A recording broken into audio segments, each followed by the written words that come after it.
اللهم صل وسلم وبارك عليك يا حبيبي يا شفيعي يا خير خلق الله. النهارده هنعمل معاكم وصفة عيش التورتيلا أو الرقاق. عيش التورتيلا ده يا طعم يومي يومي يومي، جربوه مش هتنسوا. ما تنسوش تعملوا لايك واشتراك وتفعلوا زر الجرس عشان اول لما انزل فيديو تبقوا اول ناس تشوفوا. هاي يلا اعملوا يلا لايك، انا شايفاكوا يلا لسه مش عملتوا ليه؟ يلا اعملوا. هسيبكوا بقى مع روس. بسم الله الرحمن الرحيم. اللهم صل وسلم وبارك عليك يا حبيبي يا شفيعي يا خير خلق الله. اللي لسه ما يعرفنيش او يعرف قناتي، انا روز وقناتي قناة يوميات روز. حبايبي واخواتي في الله كلكم، بحبكم كتير في الله. اللي لسه ما دخلش ولسه ما عملش اشتراك يضيف نفسه يبقى عندي صديق ومن العيلة الكبيرة بتاعتي. بحبكم كتير في الله. عملت النهاردة وصفة جميلة ولذيذة وبتجيب ملايين ملايين المشاهدات من جمالة وسهولة الوصفة دي. هقول لكم بقى، انا جبت العيش التورتيلا. طبعا قدمت لكم التقديمة وقالت لكم احنا عملنا ايه سريعا سريعا كده بسرعة. فانا جبت العيش ده عيش تورتيلا او عيش الرقاق.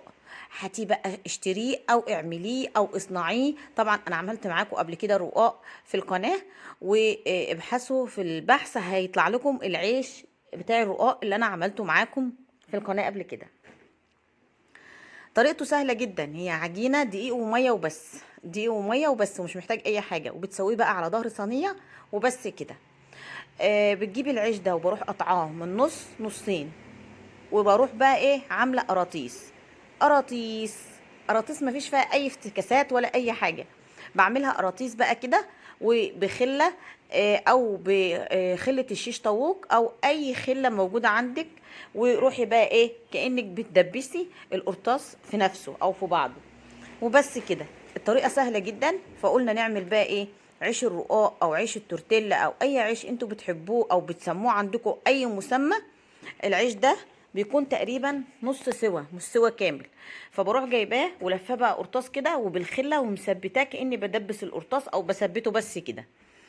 وبروح بقى جايبه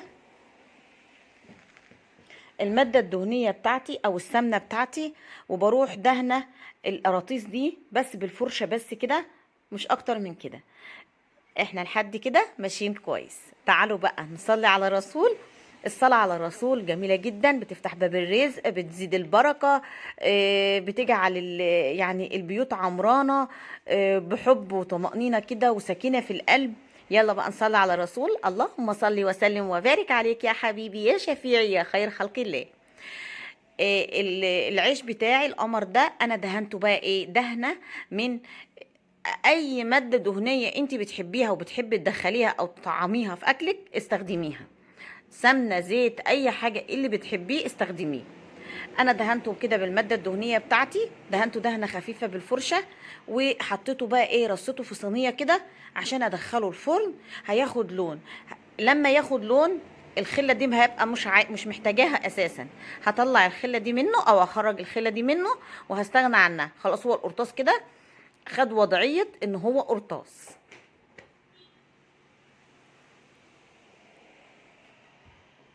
هعمل بقى كل الكمية بتاعتي لغاية لما اخلص الكمية بتاعتي كلتها. اكتبوا لي بقى في كومنت انتوا من انهي بلد بتتابعوني. حبايبي واخواتي في الله، بحبكم كتير في الله. حبايبي بتعلقوا لي دايما تعليقات جميله. بشكركم وبحبكم كتير في الله على تعليقاتكم الجميله وعلى دعمكم ليا وعلى مجهودكم اللي انتوا بتجهدوه معايا. انا بحبكم جدا والله في الله كلكم. واي متابع بيتابعني وبيكتب لي او بتكتب لي كومنت حلو على راسي صراحه. كلكم على راسي فعلا. يا رب يديمكم في حياتي نعمة وما يحرمنيش من وجودكم أبدا. يلا بقى نصلي على رسول تاني. اللهم صل وسلم وبارك عليك يا حبيبي يا شفيعي يا خير خلق الله. كده القراطيس بتاعتي انا دخلتها بقى ايه الفرن. بس كان في ممكن بعد واحد كده مش معدول الى حد ما، او ايه مش مظبوط الى حد ما. طبعا الجيش بيقول لك اتصرف. هنروح حاطين فيه ايه ورقه فويل بس في قلبه كده، او ورقه زبده المتاحه عندكم حطوها، بس عشان ياخد وضعيه القرطاس او شكل القرطاس. مجرد ما بيدخل ياخد اللون وتحمص معايا في الفرن وياخد اللون الذهبي القمر اللي انتوا شايفينه دهوت، خلاص احنا لا محتاجين الخله ولا محتاجين الورقه اللي في قلب الايه اللي في قلب ورق التورتيلا. بنشتلها بقى خلاص، هو خد الوضعيه بتاعته وما عادش بقى خلاص. هو بقى ادى بقى ايه العيش اللي هو اللي مش يعني هو حاجه كده مقرمشه جميله لذيذه وسهله جدا، الولاد هينبسطوا بيها. والوصفه بتاعته سهله لذيذه حلوه جدا، ما فيهاش اي حاجه ولا فيها اي افتكاسات جديده.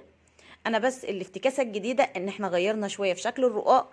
بدل ما نحشيه بقى لحمه معصجه ونعمله في فرن ونشربه المشروبه بتاعته اللي احنا عارفينها اللبن والبيض والكلام ده، لا احنا غيرنا شويه. ممكن الولاد يحبوه جدا، والكبار صدقوني هيعشقوه مش هيحبوه. الحشوه بتاعت القراطيس دي او ورق الرقاق بتاعي ده، جبت بقى ايه علبه جبنه كريمي عليها فلفل اخضر او فلفل الوان. العبي بقى في الواناتك، ممكن تحطي فراخ، ممكن تحطي لحمه متعصجه، ممكن تحطي مشروم، ممكن تحطي ايه يعني. بصي المتاح عندك واللي مش اللي موجود عندك في تلاجتك وحابه تطلعيه وملوش اي لازمه او الولاد مش هيرضوا ياكلوه، لا دخليه في الوصفه دي. عندك الذره الاصفر الجميل ممكن تدخليها برضو في الوصفه دي وتقلبيها مع الجبنه. انا ضفت بقى ايه فراخ كانت عندي في التلاجة.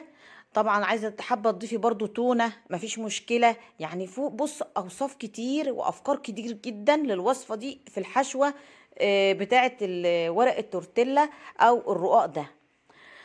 فلفل الوان، ورحت ضايفه علبه جبنه كريمي، ورحت حاطه بقى ايه حاطه بقى ايه كمان الفراخ بتاعتي وبس. ورحت حاطه بقى ايه كمان قشطه، وكمان حطيت جبنه ميكس. الجبنه الميكس كانت موجوده عندي، اي نوع جبنه برضو متاح ممكن تحطيه يعني مش شرط جبنه معينه. انا كان عندي رومي وايه ورومي وموتزاريلا وايه التالتة دي وشيدر، كانوا ميكس على بعض كده، فرحت مدخلاهم في الوصفه. ما شاء الله لو لا قوة الا بالله لا تعليق. الوصفة جميلة، الوصفة تجنن، جربوها. ولانهي من انهي بلد انتوا بتتابعوني منها. حبايبي واخواتي في الله، بحبكم كتير في الله. الا بذكر الله تطمئن القلوب، دايما خلوا قلوبكم عامرة بذكر الله. ايه كان طعمه ايه يا دو؟ يومي يومي يومي. كان طعمه يامي يامي يامي، وجربوه فعلا صراحة كان طعمه يجنن. ايوه. سهل وبسيط ومش بياخد وقت ومش مكلف ولا اي حاجة يعني. بص الحشوة اللي عندك والمتاحة احشي بيها بس كده، وبتحشيه وبتقدميه. طبعا ما تنسيش تشتري الخلة منه قبل ما تقدميه، وبس كده. ما شاء الله لا قوة الا بالله. بألف هنا على قلوبكم وقلوب كل اللي كان له نصيب واكل منه. ويا رب دايما التقي بيكم على خير، وبحبكم كتير في الله. في الختام هنقول ايه؟ سلام. هنقول سلام.